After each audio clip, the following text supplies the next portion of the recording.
Hello, everybody. Welcome to Wednesday Night Golf Show. Myself, Ben Razit, here with Jason Roslin. I hear a weird echo. I don't know if you do, but anyway, we're going to break down the Honda Classic. So we got a lot to talk about, a lot to get to. Take questions from chat, go through normal stuff. We'll get some hot takes at the end. What's going on, man? Are you excited for the Florida swing? That's step one. Yeah, this is definitely my time of the year. Obviously with me having a little guy, I don't get to go to as many as I wanted to this year. I actually went to every single tournament in Florida last year, so really enjoyable. This one was actually my least favorite one, and maybe the players as well, as we see that the field size for us this week, not great. You get some local guys. Obviously, with two huge tournaments coming up, we don't see as many of the top guys as maybe we normally do. So, though, however, I will say DraftKings and FanDuel don't really care about that, as we saw pretty similar GPPs from what we've been seeing. 100K first place to the top three on DraftKings. So plenty to still talk about, and certainly plenty to still play for. No doubt. Yeah, you said they're revving up. The players obviously is coming up fast and furious.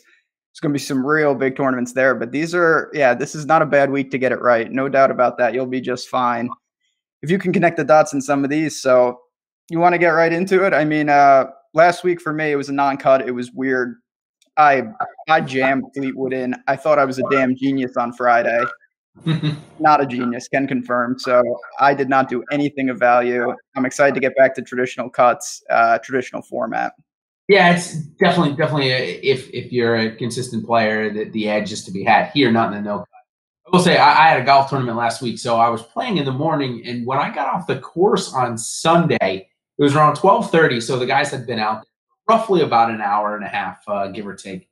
And I looked, and sure enough, JT was already 6 under. Hughes Loughton was already 3 under, and Hao Tong Lee was also 3 under. So before they even got in 6 holes, my team was 13 under on FanDuel, and I had gone from not cashing to first place in a hurry. So that made at least the sweat fun, but Appy Bonrat's 2 birdies on 17, 18, moved me from first to fifth. So kind of heartbreaking in a way. Obviously, FanDuel's $300, not quite as good as the DraftKings one, but still would have been nice to score that. But I guess a top 5, I can't really complain too much. No, and I mean that's the allure of the non-cut is that you think you're dead and buried. You can make up so much ground. We're not going to have that this week. Obviously, you're going to have to get guys through the cut. I will say on a macro level, if it plays harder and the wind doesn't seem as bad, but you're not going to be as punished because you're not going to be as many streaks. There's not going to be as many bonuses. And that's what we get when we get into some of the harder courses, which this is a difficult test. Yeah, I mean, we take a look at last year's scores. JT ended up with 112 DraftKings points, and then the next guy was Alex Noren at 92.5. So he ended up, if my math serves me correctly, I believe he had the most raw points, or him and DJ. I'm sorry. Then Luke List ended up with 88, and he was in the playoff with JT. So really interesting there that really not a lot of points. Positional points will be key this week. Obviously, getting your guys through the cut. It may not be, you may not be dead to the water. Let's say if you get 5 and 6 through, you may not be so dead just because there isn't a ton of points out there. But obviously, if you're 6 of 6 this week, you're going to be a leg above the field. It's a really, really hard tournament to get that through. So before we close up on last week, just wanted to get your thoughts about this going forward. I really feel that with the ambiguity that the rules change have kind of brought to the game of golf, and especially at the professional level, not so much at the amateur level, but at the professional level. Ricky Fowler got penalized in the 3rd round after taking an improper drop from dropping it from his shoulder and not doing the knee height thing. Are you worried about that silly rule costing somebody a stroke when it really matters? I mean, it's definitely – I'm hoping that Ricky served as the sacrificial lamb to an extent, that – everyone saw that and they're going to be like, okay, that'll serve. We need to really pay attention. Exactly. Yeah. Definitely a little crazy. I wasn't even aware that was a thing. I knew there had been rule changes. It's so stupid. They got to get out of their own way. There's no need for that kind of silliness. Totally agree. And maybe on a much lighter note to close up last week, Rory and DJ were so far beyond everybody else when it came done on Sunday. Is this something that obviously we can't sit here and prepare for, but when these two guys are on and it's a course where driver can be your best friend, man, it's going to be really tough to fade these guys going forward. I mean, you just see it, and it seems like they can never be beat almost. And I know that's when they're clicking, and a lot of it's putting, of course. When DJ putts, he's unstoppable. When Rory, it seems not even that he putts, that when he doesn't miss multiple 2-footers, he's almost around it. It's so hard because the rest of their game is ridiculous, especially, you just mentioned it, when they can lean on driver. And obviously that was a very atypical course with the par fours that you could get to. It's a full package, so it's tough to imagine them not being there when their game is on, obviously. Yeah, and the thing about them, it's not just distance, it's exactly where they want it to be distance. So accuracy and distance combined, and when that's on, they're just so powerful and such a for sure to be reckoned with. So as we move on to this week, last week we had some great weather. Winds really were not a factor at all, and it looks like the first 3 days, maybe even 3.5 days, we're going to get some glorious weather, which I think is probably going to push the cut closer to even par. Whereas last year, I don't know if you remember playing and around the Twitter, DFS Twitter world, or at least the golf one, it was known as the Honda Massacre, as winds were 25 and 30 miles per hour over the first 2 days. Pushed the cut all the way up to plus. Winds are down. Temperatures are perfect, right in the higher 70s, low 80s. So I expect maybe we get an under par cut, but probably around even par or one over. Are you looking at any tee time stacks this week? Before we get into some of the marquee tee times, do you see any edge there, or are you kind of just leaning best players available this week? It's a week where, wind usually plays a major role. I'm still, as I always say, I stack a couple tee times just on principle, but it's a lot less than if you would have told me in January, Honda Classic, I would have said that's one of the tournaments that I pay most attention to. The tee times, the wind, a lot of variance around it. I do have some, but most I'm taking just best available golfers. Think you can get away with that just fine this week. I agree with you. The course is tough. Bear Trap is tough, but it's the wind that's the biggest defense. If that is not up, the guys will be able to score here. You're going to see better scores than usual. Not going to be John Deere style, but it's going to play certainly easier than we saw last year. Yeah, and I think that, well, first off, the wind, as we talked about, was up significantly. But I think a lot of the players must have complained because Koepka came out in his interview today, which, as you know, I like to waste my time and sit there and watch these guys. I love those things too. Koepka mentioned that they are going to play the par threes, all of them, much easier. So 17 specifically is going to go from 190 to 175. Which that's a club and a half. That's pretty significant for these guys, especially if they go from hitting a 6-iron to an 8-iron. That's a big time difference in being able to control your iron shot. So you're going to see, 17, I believe, was the toughest hole on all of the PGA Tour last year, or at least the toughest par 3. So that will change this year, as well as the no win. So speaking of tee times, as you mentioned, you like to stack a few of them. We like to go over some of the marquee ones here and just see if there's any stacks. And one of them, actually, I really do like, but I'm not going to go over that one first. We'll save it for second. The first one that is a featured group that you're going to get to watch on PGA Tour Live is Adam Scott, Ernie Els, and Kiradech Aphibarnrat. Kind of an interesting threesome. I don't see really any stacks here. I'm not a big fan of Ernie Els. I don't know. I can't get in there. Kiradech Aphibarnrat burned me 2 weeks ago. I played him a little last week and not enough, so I'm not going back to him. Adam Scott, I absolutely love this week. You see pairing anybody with Scott here, or are you interested in either other guy? Not really. Ernie Els, I got a question about that in chat earlier on the Slack chat, and I said I see, he's playing well. I'm just not sure how high he can really go in terms of placement points. He can maybe grind through a cut for you. I'm not really interested in Aphibarnrat. I'll be honest, he's one of the guys I really have a tough time with. I jumped on, he was bad. Then I faded, he was good. The putting comes – it seems almost randomly. The ball striking wasn't there, then it was. He seems to respond, obviously, with some Florida splits, but I have a tough time paying, in the 8K range for him. Adam Scott, obviously, is a premier option. I will say there's a lot of guys up there, so it's tough to make room for them all, but this week with so many guys, it's a full field. It's harder to take pairings. Last week you were talking about super pairings across the board. These are a lot tougher. I do have a couple where I mixed and matched, but overall it's not great. Just because of the field, there's not as much depth to it. Yeah, in this next one I'm going to talk about is actually one of my favorite pairings, and one that I do like to exploit, and I think I'm going to exploit it more on FanDuel just because it's setting up for one of these guys to be absolutely uber chalk and the other guy to be actually relatively really low owned in a field like this at the price he's at. I'm talking about Brooks Koepka and Gary Woodland. They're teeing off, and they're our second featured group tomorrow morning. Love the tee time. Love those guys being able to feed off each other. They both have a really solid ball striking game, both long off the tee.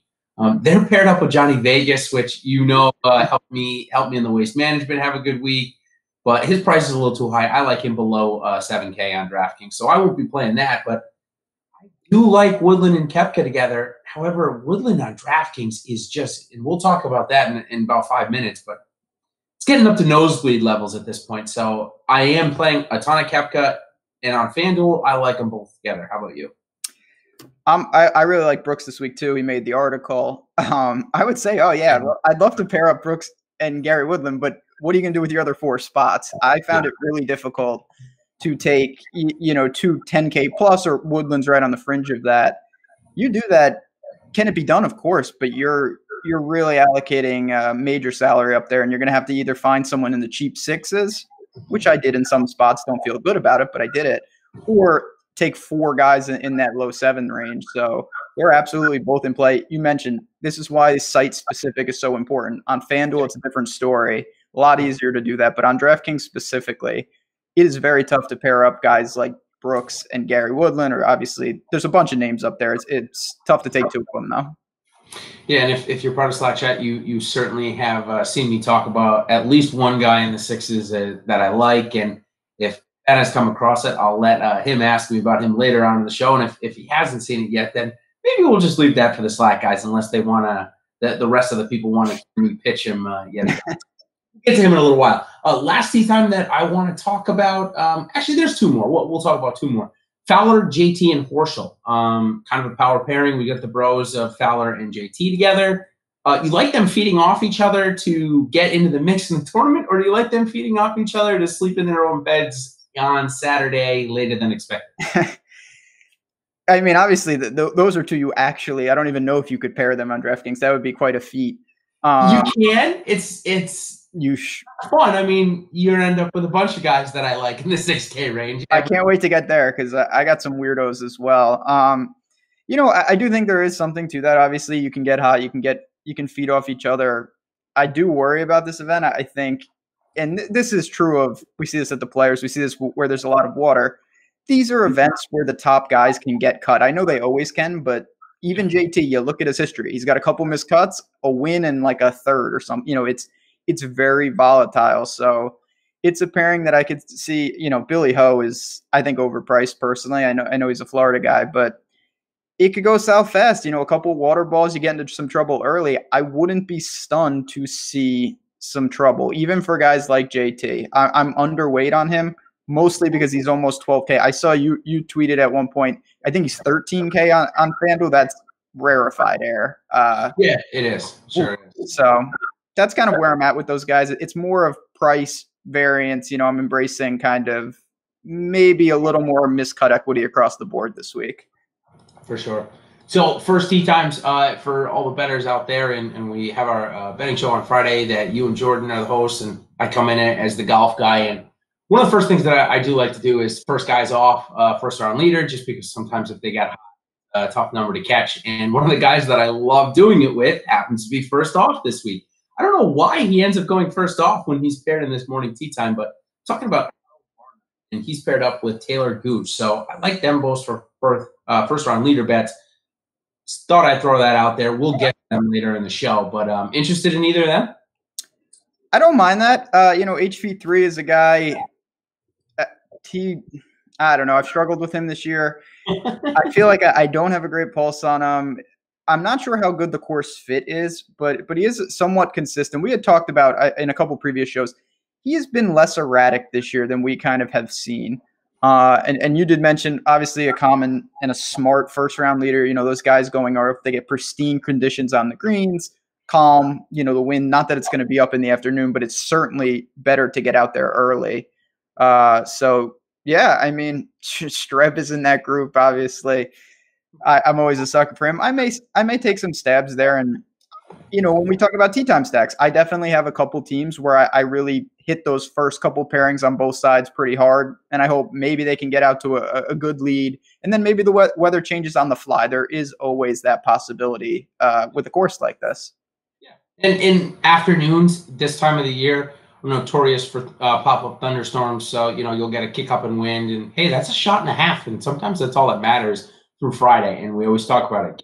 Friday, worry about Saturday when it gets there, because so much can happen. So, all right, we'll go into our second segment, our buy or sell segment, where basically I'm just going to propose 10 questions. It's probably either going to be ownership related or a pick one or the other, and kind of defend your case. So we're going to start off with some ownership, and of course you can get the full ownership on the site at awesemo.com.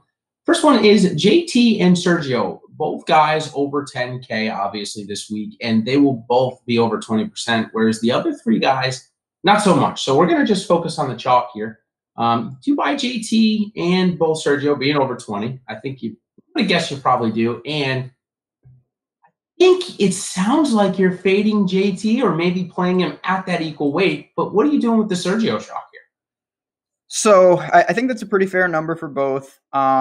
I did have a hot take earlier in the week, and I'll stand by it. I'll go down with the ship. I think we could see JT slightly less owned and maybe come in the teens, especially in higher stakes. I found it harder to build with him. I think a lot of people are going to go balanced up there. Having said that, I'm way under on him. I'm over on Sergio. I thought that 10K price tag was very doable. It still allowed me to attack the Griot, Benny-Yans of the world if I wanted them as my next man in. So that it was really just a price thing. I really thought JT, obviously he's a defending champ, but with the tournament like this, I just didn't want to pay that price for him. Yeah, I mean, I think a case can be made. Me, I am taking it that positional points are so key this week that I think that the 11.9 price tag for JT is actually not that steep. I think the 13K FanDuel is perfect. I think they did a really good job there, especially with their salary cap being able to really open it up. I thought the 11.9 was still relatively cheap. Here's the thing: I do like a lot of guys below 7K, though. I've got two of them that are pretty much core plays at this point. So when you throw in a 64 and a 6,800 guy with JT, your average remaining for the last three guys is somewhere in the 7,500 range. I'm 64. I can't wait for this. Oh boy. Yeah. Okay. Okay. So it is that's kind of where I'm getting to with JT. I think positional points, like I said, are key. So I am playing JT, but I will say that with the ownership being around 25% here, if he stays there in the $5 and we're going to get Brooks Koepka at 10%, I'm going to play all the Brooks Koepka in that MME format. I just don't see why you wouldn't take that leverage there for the number 2 ranked golfer in the world at a course where he really should really perform. So that is neither here nor there. I heard you mention Emiliano Grillo. I know he was the part of your article there, and it looks like, which I'm surprised at, $6,800 price tag last week. He was heavily owned, played pretty bad. Wasn't good. Now he's up to the mid-8s again, and looks like his ownership is going to come in right around Cam Smith at about 15 to 20%. So it sounds like you're going to play Grillo and Cam Smith, or just Grillo? More Grillo. I did make a little room for Cam Smith. Not a ton, to be honest. I actually found I ended up with more Berger than I thought I would. I'm kind of shocked at that, to be honest. The more I looked, I don't know what exactly happened there. I got sucked in to him. I kind of think he makes a better play than Cam Smith in a vacuum. So I allocated some of those shares. Grillo, he's always kind of cashy. He's a low variance player. Doesn't really get it going, and that's mostly because he can't putt. We've seen it 3 or 4 straight weeks. Going to Bermuda, it can't hurt, obviously. Literally, it cannot hurt the way he's been putting with the POA. So I'm hoping in a lower scoring environment that won't be as pertinent. He's going to need placement points here because you said it. He got a big price. I know this is a weaker field, but the price is up there now. This is no joke, 8,900. you need some certainly a good showing. So I do have him more in a cash setting though. Okay. I think that's a relatively fair take. I'm not in love with Grillo this week. I think last week it was bad. Me off. Yeah, it was bad enough where I guess I would probably rather play the guy that they remained down at the $6,400 level that was also in the field that played like garbage. So I don't know. I'm having a tough time at 15%. I would rather just take Koepka and say take Webb Simpson or something like that and totally skip the range altogether. I also do like Luke List. Luke List has got the course fit here, it seems like, with good course history last year. What about Noren? Not to jump in, but what are you doing with him? Because he's just out of control bad at this point. Do you have any interest? Yeah, we were talking about him this morning on Slack, and it was funny that my day had to start with Alexander Noren. It's going to be a good day when those are the first questions you're getting. He gained 95 strokes putting here last year. I mean, it was one of the best putting performances we saw all year. Man, if he does that again, sure, he can play because this is the type of course, 7,100 yards. Length is not really that important. Around the green is super important. So, yeah, I mean, he can pop, but I am really nervous about the form. I guess I would question you and say, hey, should we be looking at Matt Wallace at the same price and same? Fair take. I mean, Noren, if you're playing him in two reasons. One, the ownership's not going to be high because his form is awful. And two, it's name recognition, because if you look at his stats, there's nothing that can – it's not going to lead you to play him. He's been just awful. His irons have been awful. So I really toned it down with him. I thought I would keep on, but it was very tough. I agree. There's a lot of other spots, Lucas Glover, Benny on for me. And you mentioned you could just go up to someone like Webb, who is so consistent. I think Noren's a dicey situation. He is. And the next batch of golfers that we're going to get to in the high sevens and low sevens got a couple of plays. I like both of these plays. One of them, I like CT Fan more for FanDuel, but I'm a big believer in Russell Knox this week. I've kind of been touting him in most of my content this week. He's a form and fit golfer, meaning he's got to be in form to fit at the course. Here we saw the last 2 years, he hasn't been in form, missed a cut. Obviously, before that, he played great here. So both going to come in around 15%. Is this an opportunity for you to fade, or are you looking to get leverage? Oh, boy. Well, this, I can tell you right now, I'm glad you grouped them together. We didn't talk about this. This is easy for me. This will define my week. I'm way over on both of them. So no, I am too. So we're define our week, I guess, because I need both of them to cruise through this cut. They're both shorter hitters. I think this course is set up perfectly for them. They're going to be pretty popular. So I knew, I couldn't get by taking 15%. So you got to go to the 40% range, right? Yeah, absolutely. So they're important, as important as anyone on the slate for me. I think they both play well this week. Two other guys that are going to be very important because it's that next batch of once you roster, let's say Knox, and you're going with, a Woodland or a Koepka, as you said, 210K guys, it's going to push you down to this 7,300 level, and two names are obviously popping out. Popular plays, Jason Kokrak, who withdrew because he didn't want to play in the conditions and hasn't missed a cut all year, and upstart Sungjae Im, who has been pushed back to the value section by DraftKings. Kokrak could push 20% this week, whereas it looks like Sungjae's going to be around 15%. Are you looking to leverage and fade either of these guys, or are you looking to maybe go overweight? So Sungjae Im finally took some rest, well-deserved, felt like a couple months consecutively. I think he's a fine play here. Like you said, he got a little breather, prices dropped. The stick, I think he was creeping up after Waste Management, and then he kind of he ran out of gas, and now he's kind of reset. Kokrak, I get it. I totally get it. He fits him and Michael Thompson. I get it. They're playing well. Everything is clicking. That's next, by the way. Yeah. Yeah. I'm underweight. I couldn't get there. Just not for me. There's other guys. Friend of the show, Brian, pointed out Trey Mullinax, 7,100. For me, I'd much rather take a dart throw with him. He's an SEC guy. And I'd rather have him. So Kokrak is a dicey fade for me, but one I made. Yeah, 21%. I mean, 7,300. Don't get me wrong. I actually am taking the leverage here, and I mentioned this, not on Kokrak, on DraftKings. I'm actually turning to FanDuel on him. His price is much more expensive, And because he's chalk on DraftKings, I believe many people will fade him on FanDuel. So I'm going to look for the leverage there. I'm not going to get much, probably somewhere in the 15% range, which, if I'm not mistaken, is probably somewhere to, he's projected about 8.5% to 10% on where I saw it. And I forgot to check the game, but I'm going to look to the leverage there just because I know that the ownership will be much lower. If he ends up top 10, then that's how I'll get it. If he ends up top 10ing, though, my DraftKings lineup will be in trouble because he's probably going to be uber popular. Yeah, same with mine. But again, and I know you can say this about any golfer, so it's not like you say it for the fades and then you don't work.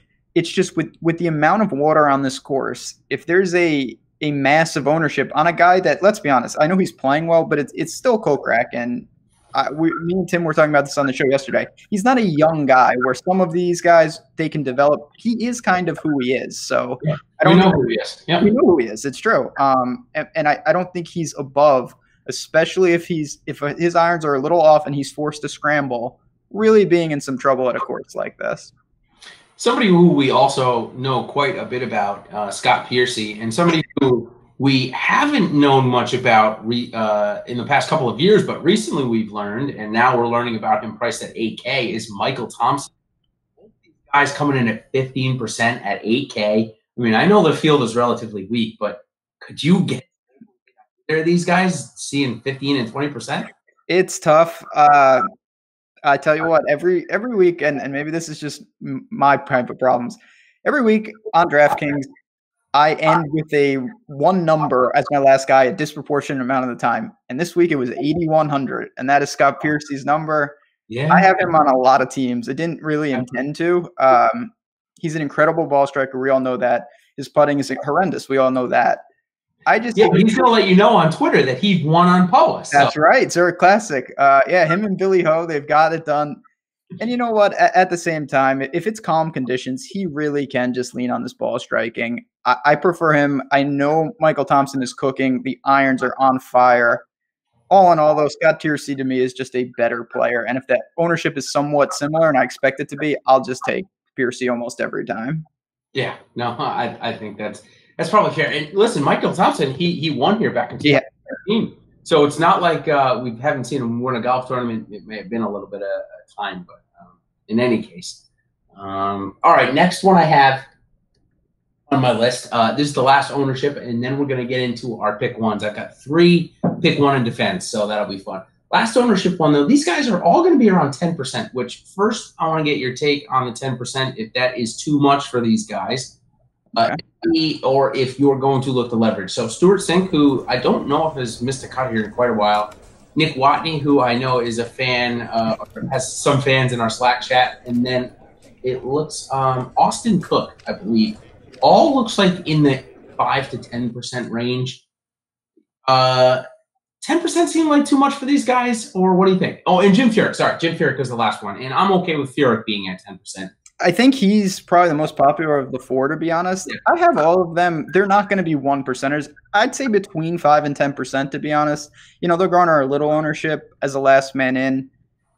First of all, but where has Austin Cook been? He's been on Twitter, that's for sure.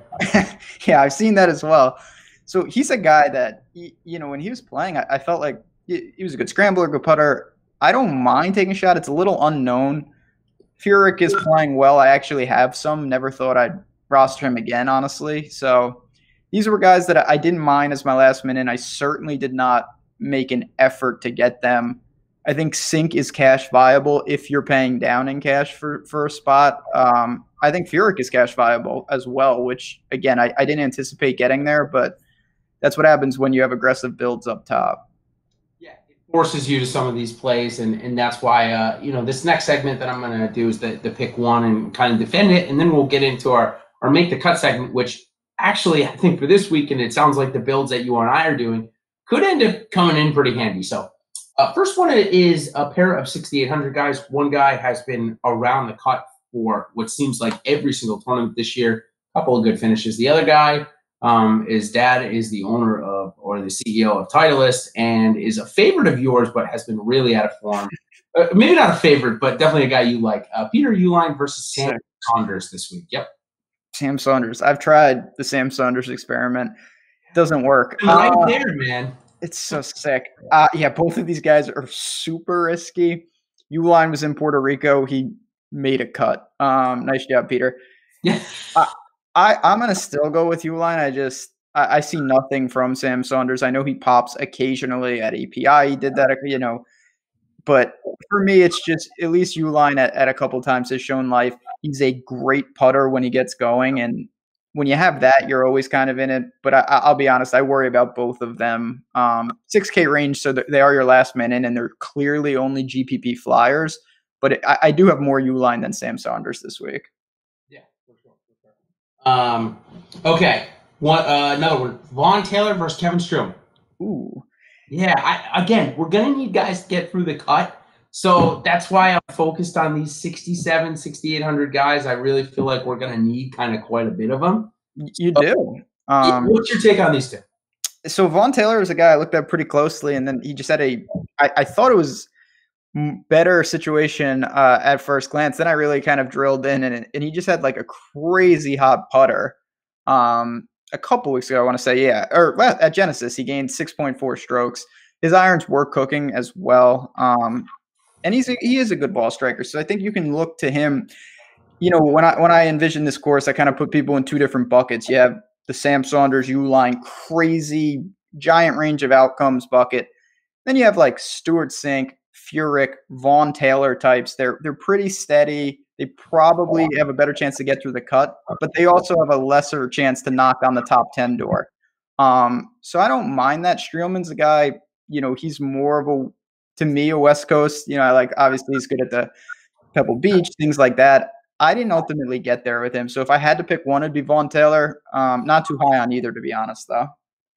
Yeah, I'm not right really either. There's still some other guys that I like in this area. At 6,800, I am jumping back into Sam Burns. We've talked about him a lot on this show and a lot this year.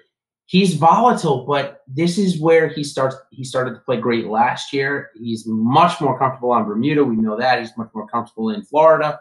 So I'm jumping back in at 6,800 before the price goes back up. If he has one good round, it'll be back to 7,400 with higher ownership. So I am taking a lot of shots there. But last one, 7,200. I think this could be a really important pick one here.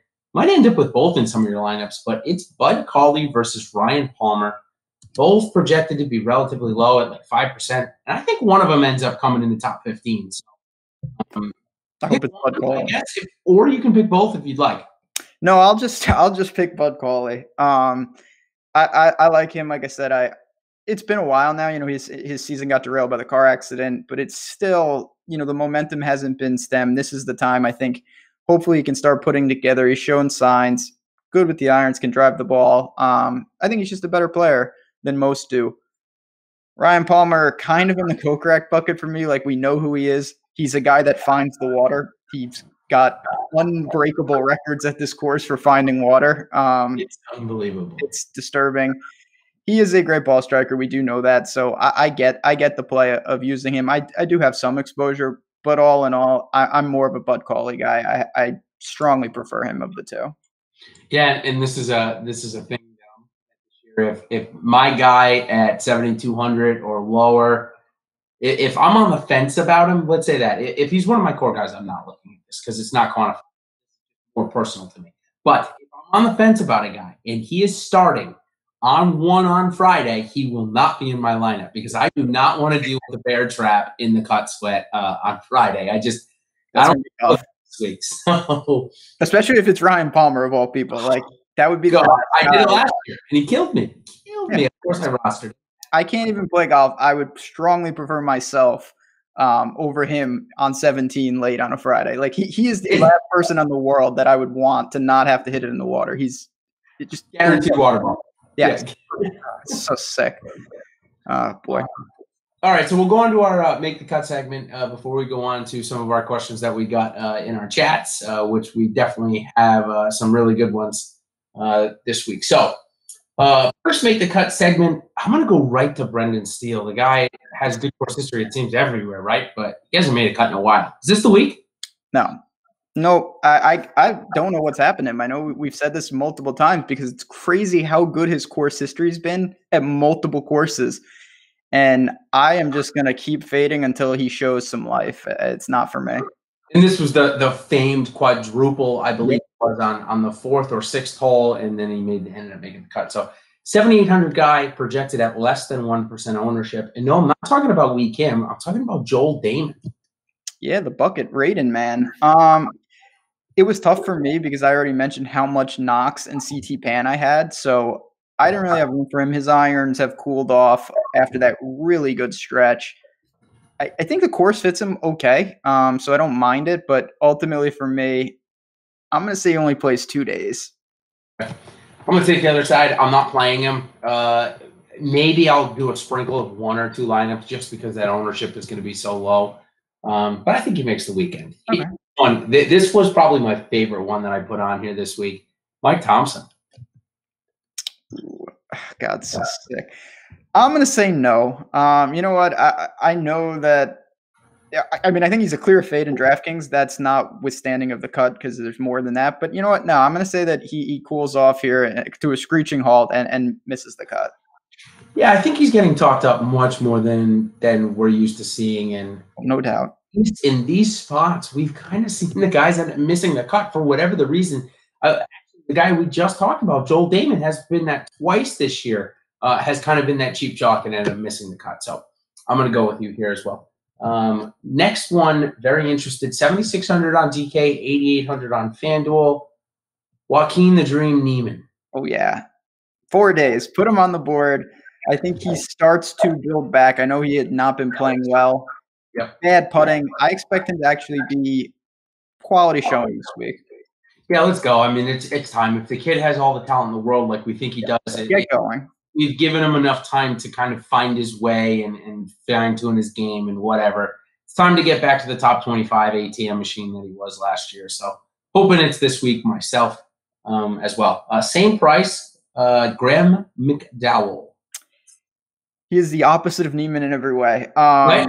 It really is. Old, doesn't hit the ball far, relatively consistent. Just very low range of outcomes. Chat just pointed out, and I totally agree. He kind of feels cashy. I think he just does his thing. I think he makes the cut. Just feels like a 35th, though. You know, it's one of those where Neiman, I wouldn't be stunned to see him knock on the door. I wouldn't be stunned for him to be 8 over through 3 holes. Like, he's just all over the map. Kelly Craft, the biggest price differences on FanDuel to DraftKings this week. DraftKings, I believe, is 7,400. FanDuel, 7,700. It's only a $300 price difference.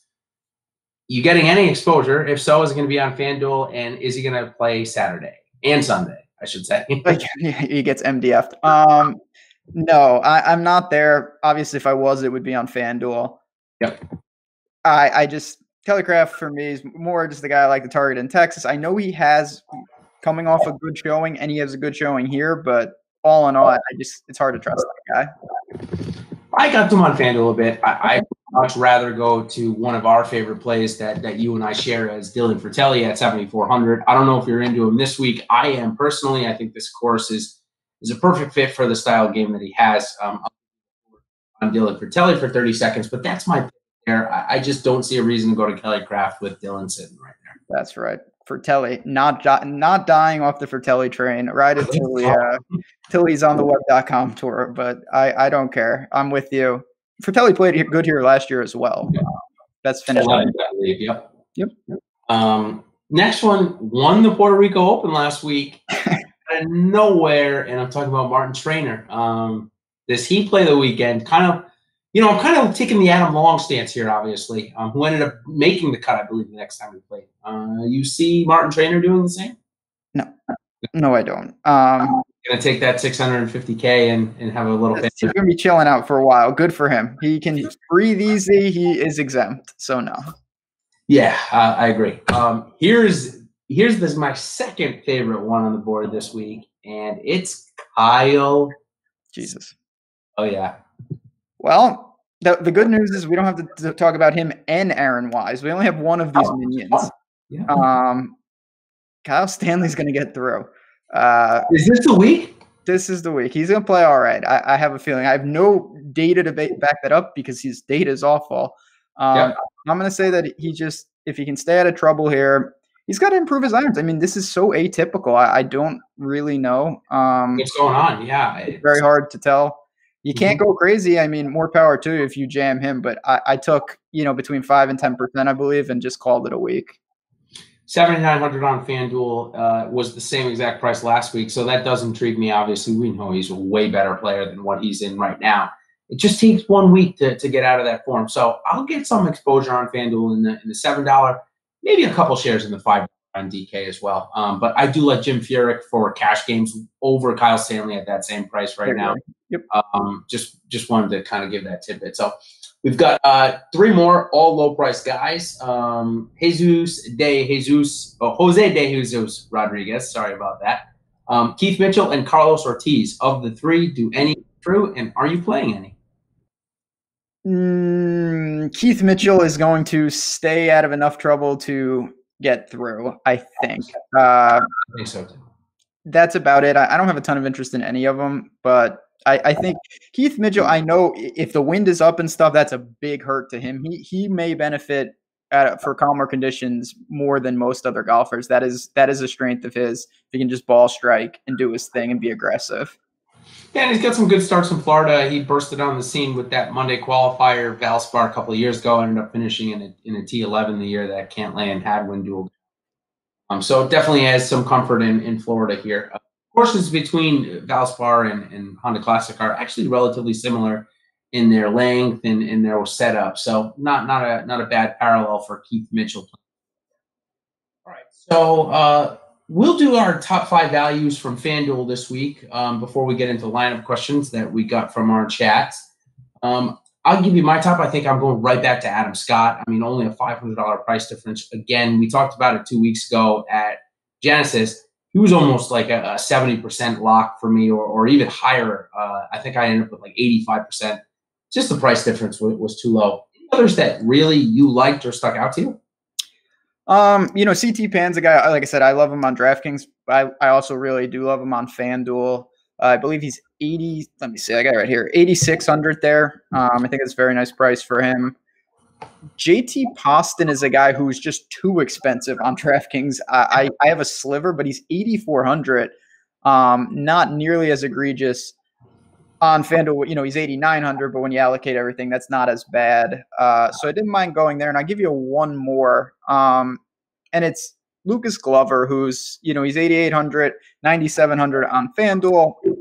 We know how good of a ball striker he is. It comes down to the putting. I wouldn't be stunned to see him have a pretty quality week. Cool. I like it. All right. Yeah, getting made fun of in our chat about the Jesus De Jesus. Yeah, well, win some, you lose some. I can't pronounce anyone's name. I'm the worst. Yeah, right. Okay. All right. So we got some dudes here. We got some lists. Yeah, here we go. Here it is. All right. And I didn't get these guys earlier. So this is from Coolers here. He always gives us some awesome, egregious lists that we Disturbing. So here we go. Charles Schwartzel, Russell Henley, Cam Davis, Jason Duffner, Rory Sabatini, Nick Taylor, and the other guys we've talked about. So I gave you a good 5 names there. Which ones are you playing? Which ones are you saying absolutely no to? So I'll get this guy out of the way immediately. I play perpetually like 8% Cam Davis. This guy, I don't know how I even got on this situation. That's more your account anyway. I know he's talented. I have a little of him. The guy I wanted to talk about was Russell Henley. 8,600. He had an awful start. Then he showed a little life. I think it's interesting. I have a good track record with Henley. That makes it easier for me. I feel like I kind of feel like I get him right more than most. I took some stabs with him this week. I think he's just sitting there. And this is a good buy low spot if you think his game is rounding into form, which I do. We know he's a good putter. Can just be a quality second or third man into your lineups. Charles, the one for me. I have no idea what to do. He showed some life in Puerto Rico, but we don't have the strokes gain data. So, who knows what he actually did? Yeah, and it looked like the splits were okay. But, yeah, that one's – Charles, up to me. Henley, couldn't get to. Cam Davis, I'm a Cam Davis truther at 7. This guy. Jason Duffner at 7,200. I mean, I don't know, Ben. That one's really tough for me. What's happened to him? Talk about dust. He's in the Brendan Steele camp. So the players last year, right, in May, missed that little 4-footer, I think, to come in the top 5, and we haven't seen him since. It's really bad. So I'm a lot confused, to be completely honest. I'm not going there. So another one that we just got in the chat that I'm going to put up as a pick for you. I'm playing one of them a lot, and the other one may make the pool a little bit just so I can go ahead and hedge a little bit. And it's Lucas Beauregard against I forgot about Malnati. Yep, Peter Malnati. Just got asked about him. So I need to take on Peter. And then I need you to tell me that I am certifiably crazy to play 50% Lucas Beauregard. Yeah, that's insane. Can confirm that, but he is an interesting play. I will say there is a chance of a home run there, and that is intoxicating. Peter Malnati, I had one Wednesday show last year with the Peter Malnati hot take, actually. Okay. Yikes. I don't love it. I do want to ask you, related to this, do you have – I know you mentioned someone at 6,400. Did you look at Svensson at flat 6? And I'll give you one more.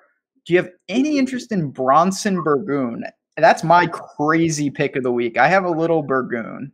Yeah, I did. You must have touted him somewhere else because his ownership is at like 4%. And right. So, what's going on here? Tell me what's going on. That I wanted to ask. I asked, I was talking to Ponta earlier, and I was saying something about that. I can't imagine that he's more than 1%. If he is, I have almost no interest. I just thought that was a true 1%er.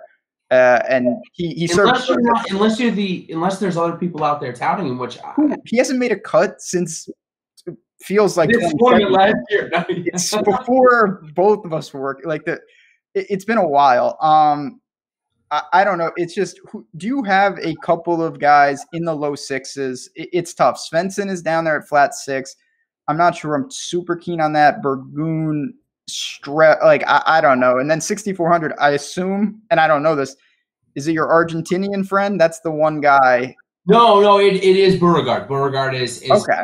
Yeah. So here's my pitch on him. It's pretty simple. He's got a couple of things going for him. First off, he's on a special temporary exemption or a sponsor's exemption, but he's going to get a few here, similar to what we saw last year with Appy Bonrad in this same spot. Actually, what we saw with Fratelli as well. Fratelli got that couple of starts here on the sponsor's exemption after he was. So 6,400, he's ranked number 51 in the world. And it's not like a Satoshi Kodaira thing where he won one tournament, he jumped up in the world ranking, and hasn't done anything since. Now, this guy had a really solid year on the European Tour last year. He had he had a stretch of golf where they were playing courses all similar yardages to this, where he was just tearing them up. He's 6'2", 180, so he's more of a Dustin Johnson build. If you guys don't know him, he's more of a Dustin Johnson build, kind of a tall, lanky kind of guy, hits the ball a terribly long way. One of the things that I loved about him, though, last year, he was ranked 3rd in greens in regulation on the European Tour, so he hits tons of greens, and he's going to need that this week. Last week, he also hit tons of greens, but lost 90 million strokes on the putting green. No, not 90, but over 10 strokes lost in the 4 rounds. So, granted, he came in 67th. He came in second to last. But I think a lot of that has to do with putting, man. I gotta be totally honest with you. And I think back on Bermuda this week, I'm trying to get him through the cut. But if that's all you need to do, yeah, I think top 30 wouldn't be out of the question. And at 6,400, yeah, I'm in love. It's gonna come out on Friday afternoon and probably bite me, but I like it, man. I like the spot. All right. We did have a good question from Chad, and I don't know if it was purely addressed to me, but feel free to chime in. It was from Evan. He said, no stats on Berger from last week either. What makes you like him? For me, he's a Florida kid. The irons have been there. It's not as bad as it looks. He missed an egregious cut a couple weeks ago where he bad bogey on the last hole. Very bad bogey. Very bad bogey. It's not a good thing, but at the same time, people sometimes just look at it quickly and it's like, oh, he missed 2 straight cuts. Yeah, but if he would have got through, you'd see another 30th there and it would look a lot better. I think this is just a buy low spot. At the Honda, he's had success. He's got some miscuts there as well, so there is risk. And then an overpriced tag, ownership should be really low for a guy there. So I did find myself going in certain spots to be aggressive. Yeah, I can give you a couple of stats on Berger last week if you want them. I mean, I'm not going to lie to you; they're not that great. I mean, the greens in regulation, he had about 61% greens, which put him in like 54th. And, so let's check his putting. Let's just check and see if putting is what.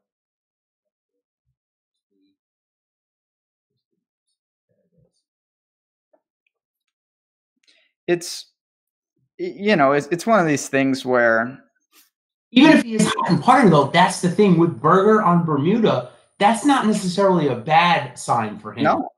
Yeah, he was second in the field in putts per round last week.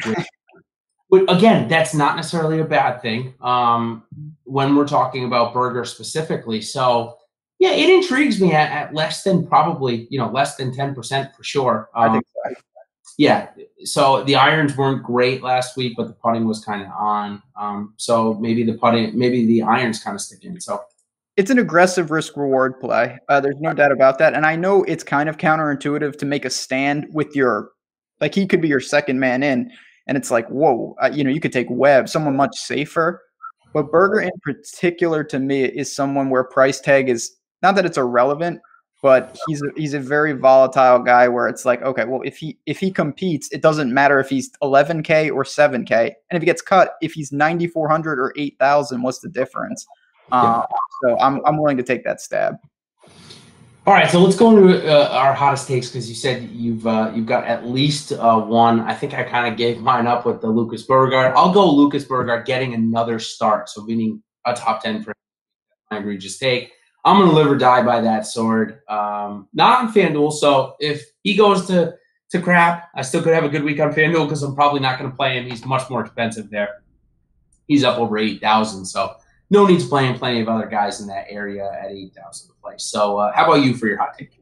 I'd love to say just Bronson Ragoon make a cut. That's a hot take at this point. I'm going to give you two different ones, actually, and I don't know the rules. I mean, we invented the segment. We can take as many as you want. We can do whatever we want.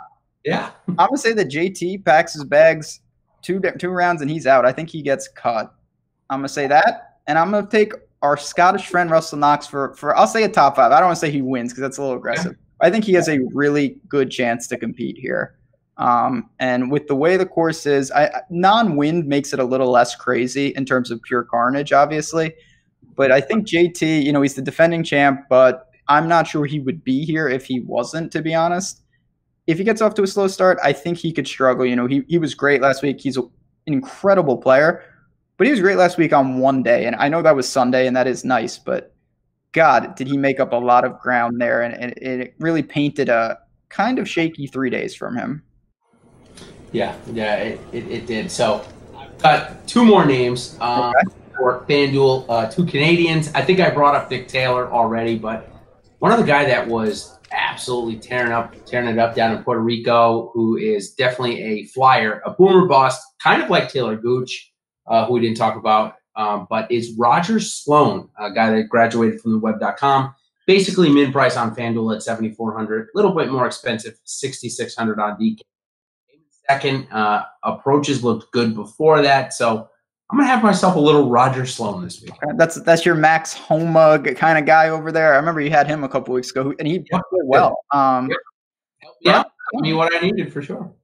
Fair enough. I mean, you can really identify guys over there that, on the other sites are not priced there. And obviously in a cut, you just need him to play 4 rounds. If he does that, he will not be the reason you lose. He may not get it done for you in the sense of he takes you home, but it'll be relying on the other 5 golfers.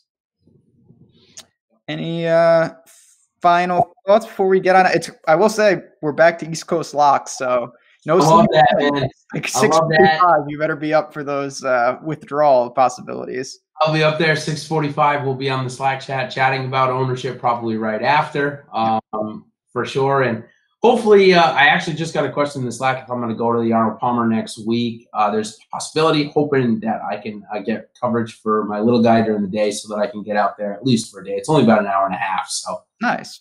I'm going to try and get out there for a day and hopefully come back and report that. So I think until next time, Ben, you can send us off. Yeah, obviously, as we always say, if you can hit us with a like on the way out, we do appreciate it. get in Slack, sign on up. You can talk to us, a bunch of sharp people, and see all Jason's content, my content, and projections and whatnot. But on that note, excited for the Florida swing, excited to be out of it by 8 a.m. After a couple water balls. We'll see what we can do. Hopefully we can survive till when the West Coast wakes up. Let's just get to Justin Thomas's tee time tomorrow. Seriously, like, I'm glad Ryan Palmer's not – I was going to ask you, like, over under 7:30 for Palmer's first water ball, but he tees off in the afternoon. It's still not immune. If he's on the range, he could probably still find a drink, to be honest. But we'll get on out of here. Good luck, everyone. We'll be back next week. Hit us on Twitter if you have any questions, and we'll see you next time.